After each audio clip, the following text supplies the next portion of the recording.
Good morning, student, and welcome to Rasa International School. Today is our chapter for class 6, chapter 23, diversity. And today we have topics to discuss diversity in family structure from the page number 185 to 186. आज जो हमारा chapter है वो class 6 के लिए है, chapter 23, और आज हम इस पे बात करेंगे diversity.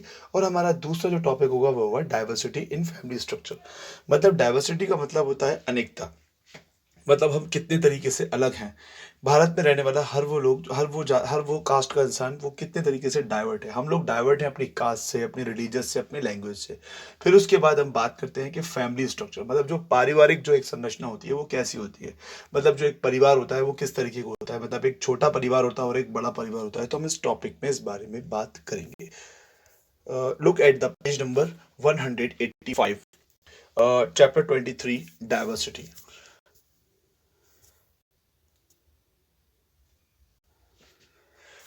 Introduction.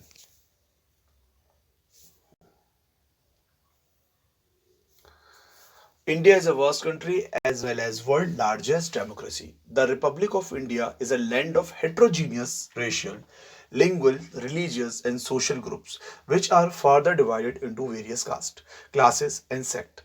Running through all these diversities in the thread of India's basic unity, uh, the running through the all these diversity in the thread of the India's basic unity which make it a big nation of rich composite culture।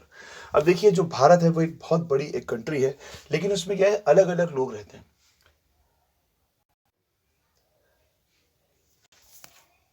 From the Arunachal Pradesh to Gujarat, they are exist of Indian culture which hold the bond of unity across the culture of country। अब देखिए, जो India है वो India में क्या है कि अलग अलग कास्ट के लोग रहते हैं। India is a vast country, India एक बहुत बड़ी कंट्री है।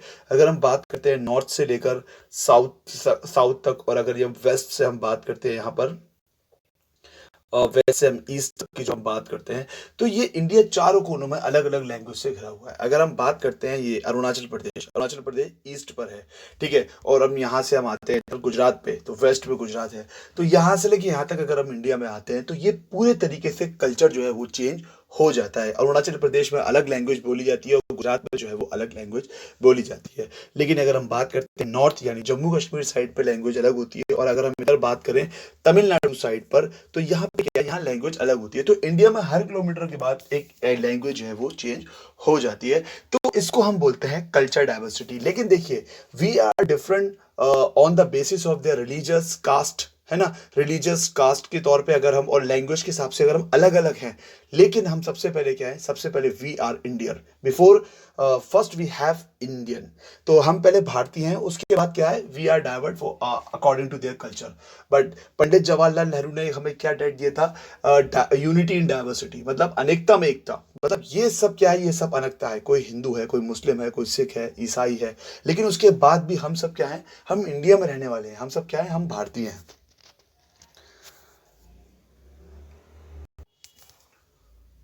If we should all feel that we are one despite all the different, even the citizen constitution recognize the right for everyone to follow their religion and develop their language and culture। अब देखिए, unity stand अब क्या है, अब यहाँ पर देखिए, हम लोग अपने रिलीजियस से अलग है, अपने रिलीजियस से हम बिल्कुल अलग अलग हो जाते हैं, लेकिन अपनी लैंग्वेज से भी अलग होंगे, है ना। लेकिन क्या होता है, हम सेम किसमें, हम नेशन, जो हमारा राष्ट्र है वो क्या है, वो एक है। तो सबसे पहले हमारे अंदर जो यूनिटी है वो किस बात पे है, वी आर इंडियन। अब हम उसके बाद हम अपने रिलीजियस कास्ट और लैंग्वेज को लेके अलग हो जाते हैं, तो डजेंट मैटर। इसीलिए इंडिया में क्या बोलते हैं, इंडिया में बोलते हैं कि डाइवर्सिटी, यूनिटी इन डाइवर्सिटी, यानी अनेकता में एकता। यानी हम सब अनेक हैं। कैसे हैं, कोई हिंदू है, मुस्लिम है, सिख है, ईसाई है, गुजराती है, मारवाड़ी है, लेकिन हम एक कैसे हैं, अनेकता में एकता हमारी कैसे है, that we are Indian. Now we are going to discuss about the topic, the diversity structure, diversity family structure. Generally, it is seen that there are the two type of family in India: joint family and a single family। अगर अगर हम बात करते हैं भारत में, तो भारत में दो टाइप की फैमिली देखने को मिलती है। एक होती है जॉइंट फैमिली यानी संयुक्त परिवार, और एक होता है सिंगल फैमिली यानी कि एकल परिवार। अब देखिए, अब single family and joint family यानी संयुक्त परिवार और एकल परिवार में क्या अंतर होता है, इस बारे में हम बात करते हैं। तो सबसे पहले हम बात करते हैं joint family. In a joint family, the grandfather, grandmother, father, mother, uncle, aunts, and cousin, grandson and granddaughter live together under a one roof, and there is also head in the family. अगर हम joint family यानी संयुक्त परिवार की बात करते हैं तो यहाँ पे दादा दादी, फिर उनके बच्चे यानी अंकल आंट्स, फिर उनके बच्चे कजिन, है ना। तो ये सब अलग अलग एक मतलब एक ही कमरे के अंदर सब रहते हैं एक साथ, है ना। जब हम देख बड़े घर में जाते हैं वहाँ क्या होता है, भाई हमारे दादाजी ये रहे, फिर हमारे पापा ये रहे, फिर हमारे चाचा ये रहे, हमारे ताऊ जी ये रहे। तो ये सब एक फैमिली को दिखाते हैं कि भाई ये एक जॉइंट फैमिली है, जहाँ पर दादा दादाजी, चाचा चाचा जी, चाची जी और ताई जी ताऊ जी, है ना। फिर हमारे उनके जो बच्चे हैं वो हमारे कजिन्स, वो हम एक साथ जब रहते हैं तो वो क्या कहलाती है, वो एक ही घर में है तो वो क्या कहलाएगी, वो जॉइंट फैमिली कहलाएगी। और जॉइंट फैमिली में जो सबसे बड़ा एक जो फैसले लेने वाले होते हैं वो बड़ों के हाथ में होते हैं। यानी अगर यहाँ दादा और दादी है तो सारे फैसले यही करेंगे। किसी किसी घर में ताऊ ताई जी जो है वो बड़े होते हैं तो वो फैसला करते हैं, है ना। तो ये तो हो गया एक single family, joint family, sorry ये तो हो गया जॉइंट फैमिली। लेकिन अब हम बात करते हैं यहाँ पे सिंगल फैमिली के बारे में, जो एकल परिवार होता है। अब हम उसके बारे में बात करते हैं तो देखिए, the nuclear family, parents live with their children where either the father और mother and it is the head of the family. मतलब यहाँ पे क्या होता है, यहाँ फादर और मदर और उनके बच्चे, बस एक छत के अंदर ये दो लोग रहेंगे, बस बहुत है। तो इसको हम बोलते हैं सिंगल फैमिली। तो देखिए इंडिया में जो फैमिली स्ट्रक्चर है, ये जो बहुत सारे लोग एक ही फैमिली में एक साथ रहते हैं उसको बोलते हैं जॉइंट फैमिली, और जो एक ही परिवार में बस माता पिता और बच्चे रहते हैं उसको बोलते हैं सिंगल फैमिली। यानी जॉइंट फैमिली हिंदी में बोलेंगे इसको संयुक्त परिवार, और अगर इंग्लिश की बात करते हैं तो सिंगल फैमिली यानी एकल परिवार। तो इस तरीके से भारत में दो तरीके की फैमिली देखी जाती है। अब अपने आसपास आप देखिएगा कि हम लोग किस फैमिली में रहते हैं। हो सकता है ये वीडियो देखने वाले बहुत से जॉइंट फैमिली में रहते हो और बहुत से सिंगल फैमिली में रहते हो। देखिए अब हम इसमें हम बात करते हैं कि जो इनके एक एडवांटेज हैं, भाई जो इनके एक एडवांटेज हैं वो क्या होता है ना। तो अब क्या एडवांटेज है भाई जॉइंट फैमिली के कुछ एडवांटेज होते हैं वो देखिए। The after any tragedy such as death accident the other member of family bring up the children of the parents who are no more. अगर किसी की मतलब बच्चे की डेथ या किसी माता पिता की उस वजह से डेथ हो जाती है इतनी बड़ी फैमिली में से, तो जितने सारे मेंबर हैं वो सब एक होकर ना सबका साथ देते हैं। सुख दुख की घड़ी पे ये जो जॉइंट फैमिली वाले होते हैं ना वो बहुत ज़्यादा साथ देते हैं। तो कहीं ना कहीं ये होता है कि मतलब कुछ प्रॉब्लम हो गई तो ताऊ हैं, ताई जी हैं, मतलब चाचा चाचे, उनके बच्चे सब एक साथ सपोर्ट में आके खड़े होते हैं, ठीक है। और दूसरी बात, in agriculture society the many hands of required the different job like sowing, tilling, ripening and crops. अब जब हम बात करते हैं एग्रीकल्चर में, तो एग्रीकल्चर में भी कुछ इस तरीके से होता है कि फैमिली के पूरे पूरे लोग जो है वो पूरे खेत में लग जाते हैं और वो हाथ बटा के जो है वो काम करते हैं। देखिए अब बात करते हैं यहाँ पर हम different jobs like the third point अब इसमें देखेंगे, the joint family depends upon the consideration of cooperation and shared love. Hence, it is the source of strength. Any unfortunate incident and can disturb the single family or a nuclear family, but it cannot easily harm a joint family.